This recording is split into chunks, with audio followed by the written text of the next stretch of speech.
Ukraine has probably received permission from the United States to use American weapons to strike at Russian territory, Le Monde reported after analysing statements made by US Secretary of State Antony Blinken during his visit to Kyiv. By his answer to a question from journalists about whether Washington still prohibits Ukraine from using American weapons on Russian territory, Blinken opened the way for the use of Western equipment against Russian units located outside Ukraine, the newspaper writes. "We have not encouraged or enabled strikes outside Ukraine, but ultimately Ukraine has to make decisions for itself about how it's going to conduct this war," the Secretary of State said on the 15th of May. "And we will continue to back Ukraine with the equipment that it needs to succeed, that it needs to win." Ukraine had to abide by the ban because of its critical dependence on Western aid, but the Russian offensive in Kharkiv Oblast on the 10th of May changed everything, Le Monde writes. Media reports on the critical situation near Ukraine's second biggest city. Amid Russia's offensive, President Vladimir Zelensky held a meeting with top military commanders in Kharkiv. As of today, the situation in Kharkiv region is generally under control. Our soldiers are inflicting significant losses on the occupier, yet the direction remains extremely difficult. We are strengthening our units, he said on his social media on Thursday.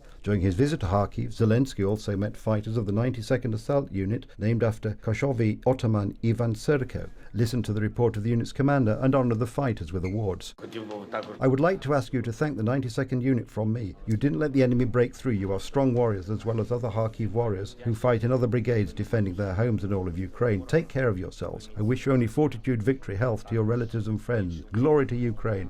In the meantime, Ukraine's Interior Minister, Ihor Klimenko, says Russian troops take civilian prisoners and carry out executions in northern parts of Vovchansk. According to Klimenko, one of the Vovchansk residents tried to escape on foot, refused to obey the commands of the invaders. The Russians killed him. As of now, according to operational information, the Russian military, who were trying to gain a foothold in the city, did not allow local residents to evacuate. People started to be kidnapped and herded into basements, Klimenko said on his social media at noon on Thursday. The National Police continues the evacuation of the civilian population from the area, despite intense combat clashes, the minister added.